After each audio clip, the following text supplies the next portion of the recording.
Welcome back to halftime as we bring Brett Dolan from Touchdown Radio and various other broadcast outlets. And usually my question before we even start the conversation with him is, so where are you going this weekend? Well, I know where he's going this weekend. He's going to the Georgia-Clemson football game, which means he's going to be in Atlanta at Mercedes-Benz Stadium. And I know where you're going to be the week after that and after that, Brett. So it's good to have a schedule in front of you now, isn't it?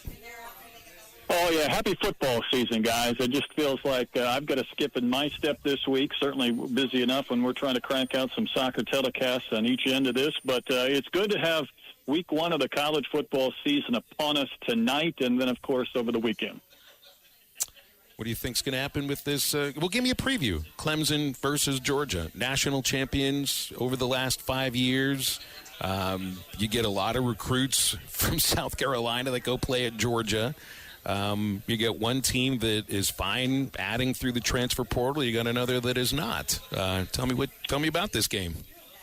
Well, I think it's unique in the sense that you've got a couple of coaches. They're the only two active coaches who've won multiple national championships. And the question is, are they still heading in different directions? Has Dabo, with 5 straight wins at the end of last year, resuscitated that program and building it back to where it was a few years ago? Or because they're unwilling to take transfers and Georgia's been this powerhouse in recent years, will that kind of throw them behind the 8 ball right away? Georgia's an interesting spot, too, obviously, because you bring back a guy like Carson Beck, a quarterback who had a lot of success last year. They've been very coy on the running back situation between possible suspensions and injuries, and we've got this week one fun, Phil, where one program's not putting out a depth chart, so the other doesn't put out a depth chart. That's right. And I feel like I've been a private investigator this week, so I spent more time trying to figure out what it looks like and then who might be suspended or who might play or be injured and whatnot.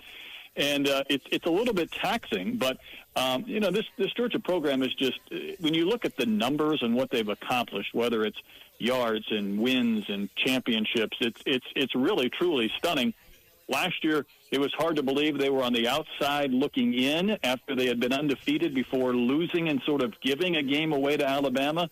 In this new era that we're in with 12 teams, I would have been hard-pressed not to pick them to win the championship had they been a 5 seed last year, even though they weren't able to play for the title. So it's an important game, though, for Georgia in this sense, Phil. Their schedule is as ridiculous as any teams in the country. They can't afford to lose games that have the potential of being wins when they know that they're going to be loaded up and later on have to play what do they have to go to Alabama? It's just not really a schedule that I think would be conducive to being undefeated. They have to go to Alabama. They have to go to Texas. They have to go to Ole Miss. Can they win all 3 of those games? I don't know if they can. Brett, this game, this Georgia-Clemson game is going to be big for a lot of reasons. Is there which conference, ACC, SEC, or team, which one is it bigger for? Because I feel like if Clemson loses and if they lose big, ACC might be a one-bid league. If it's a good game either way, both these teams can still make the playoff 12 with one loss. But who do you see this game bigger for this year?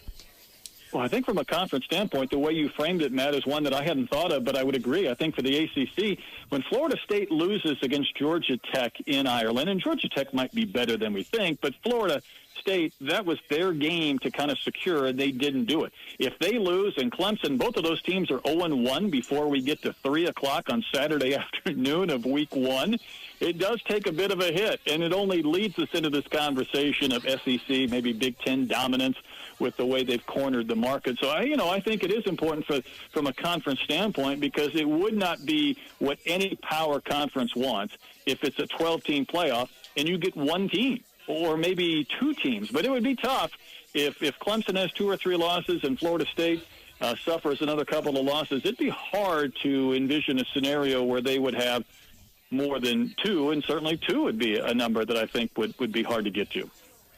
Well, I mean, if only one makes it out of the ACC, that may end up being 4 make it out of the SEC. Nick Saban had, I forget the teams that he had in, but he had 4 SEC teams get in here in this first year. I guess you might assume the Big Ten potentially, though I can't right now at the top of my head. I can't think of a 4th. Who do you think out of the Big Ten? If you were to pick, let's see, the 3 that may in our minds get in could be Michigan, Ohio State, Penn State. Who would be the Oregon. I forgot Oregon, about Oregon. Oregon, I guess that would make Penn yeah. State as the fourth potentially then. Oregon's probably It one or is. two. And I've got Oregon-Washington at the end of the year, and I'm curious what that'll feel like. I think Washington with the new coach and losing a lot of players, it would be tough for them to be in that conversation. Oregon, I think, would be in that mix. Penn State always wants to be in that 10 to 12 range. That would be good enough this year if they can get in. I will say this, though, about Penn State. Of all the games we have this weekend, and it's fun to think about USC and LSU, certainly Notre Dame and A&M, I'm intrigued by that Penn State-West Virginia game, and I'm not sure why.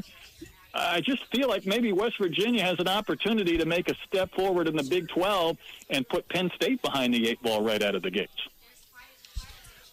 Yes, I've got I would like to have my eyes on that one too. Hey, before you go, I had to bring up the weirdest box score in baseball history. Danny Jansen, not just playing for the same team, for both teams in the same game, but essentially catching his own at bat.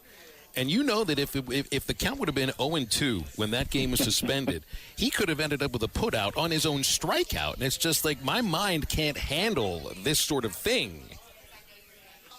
You were going exactly the place I was thinking as well, maybe like mine's here, because the count, I think, was 0-1. Had it been 0-2, he would have been catching his own strikeout in the box score, which, I certainly enjoy. I think Springer had his 7th and 19th home runs, maybe in the same game because of a suspended situation earlier this week. But it was fun. Now, I guess he only gets one official game played, though, Phil, out of that. Even though he appears in both box scores, it counts as just one game. So wrap your head around that one, too. I'm trying to. Yeah, it hurts, and I've got to worry about football today, so I got to let that go. You got a lot of work. Don't extend yourself too far mentally here before you get to the pregame show. Yeah, I'll try that. Thoughts on Arkansas UAPB?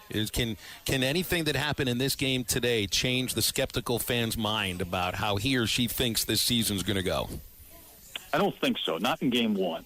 We all know game two will do a lot of that as far as kind of creating the narrative that we'll either be excited about or be a little bit pessimistic about. I want to see if Dubinion and Armstrong, these guys are healthy. I feel like that would help. Haas is another guy we didn't get to see at the end of last year. I'd like to see those guys be healthy and be productive from a skill player standpoint, but I don't know if anything will truly alter the thought process until we get to a week from Saturday for the Hogs. All right, we'll leave it there. Brad, safe travels to Atlanta. Good luck with figuring out who's going to play. This depth chart thing with those two schools, it's a mess. It's wild. Done. That's wild. Absolutely wild. So good luck with that, too. Yeah, I feel like a private investigator. It's good to have a Heisman Trophy winner that you work for because he can ask for some favors, but it still doesn't give me great success that I have this thing right until we get to game time. Brett, we'll talk to you next week. Thanks, man. You got it. It's Brett Thanks, Dolan, Brett. Touchdown Radio.